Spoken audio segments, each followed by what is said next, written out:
Bonjour à tous et bienvenue dans cette nouvelle vidéo, je suis super content de vous retrouver. Comme vous avez pu le voir dans le titre, on se retrouve dans un nouvel épisode concernant la série Comment devenir un trader rentable en 2024.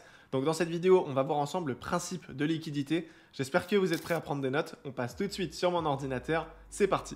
Alors en ce qui concerne la vidéo du jour, on va surtout s'intéresser à l'EQH et l'EQL. Donc je vais vous expliquer en quoi ça consiste, comment les identifier sur les marchés, et vous allez voir que c'est donc des scénarios qui sont plutôt pertinents nous concernant, car on va pouvoir les utiliser à notre avantage. Donc tout d'abord, qu'est-ce qu'un EQH et qu'est-ce qu'un EQL? Donc un EQH, c'est un equal high, donc c'est quand on a des hauts de même niveau, et un EQL, c'est un equal low, donc c'est quand on a des bas de même niveau. Donc je vous ai mis ici des petits exemples. Donc ici on peut voir un EQL, donc certains vont appeler ça un support, et juste en dessous on aura donc un EQH, et d'autres personnes vont appeler ça une résistance. Dans tous les cas, il faut savoir une chose, c'est qu'en dessous d'un EQL, on aura de la liquidité, car certaines personnes vont tout simplement placer des ordres à l'achat, donc sur le support. Et en ce qui concerne le QH, certaines personnes vont tout simplement vendre le marché, donc sur cette résistance. De ce fait, au-dessus de l'EQH, il y aura énormément de stop-loss qui seront placés.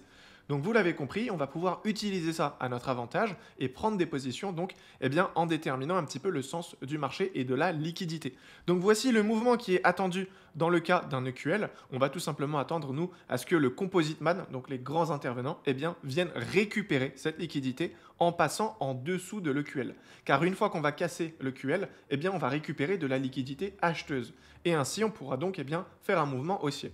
En revanche, pour le QH, on va attendre à ce que le prix vienne récupérer la liquidité au-dessus de cette zone. Car en passant au-dessus de l'EQH, on va récupérer les stop-loss des traders retail. De ce fait, on va récupérer de la liquidité vendeuse, nous permettant donc de vendre le marché.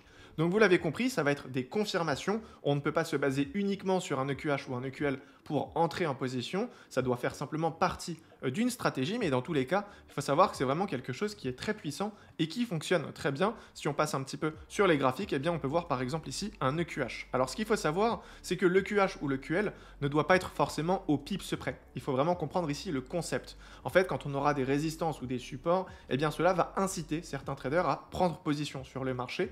De ce fait, elles vont placer des ordres stop-loss et nous, du coup, on va tout simplement pouvoir les utiliser donc à notre avantage. Donc je pense que vous l'avez compris, c'est pas très compliqué. Je pense qu'on peut en identifier quand même assez régulièrement. Donc ici, par exemple, on peut voir un EQL. On voit que le prix est passé en dessous. Il a récupéré la liquidité et derrière, il a explosé. Donc vous voyez, c'est vraiment l'exemple que j'ai pu vous montrer précédemment. On a un EQL, il vient le récupérer et par la suite, il peut injecter son mouvement. Donc voilà, je pense que j'ai pu faire le tour du sujet. Comme vous le savez, j'essaye d'aller à chaque fois droit au but. Donc si vous avez des questions, n'hésitez pas directement à me les poser dans l'espace commentaire. Et si certaines personnes veulent se former un peu plus rapidement, n'hésitez pas à consulter le premier lien en bas de cette vidéo. Je vous ai tout simplement mis à disposition une formation de 5 heures totalement gratuite. Donc vous pouvez la consulter et me faire un petit retour. Quant à moi, je vous dis donc à demain 18 h pour une nouvelle vidéo. Prenez soin de vous. Ciao!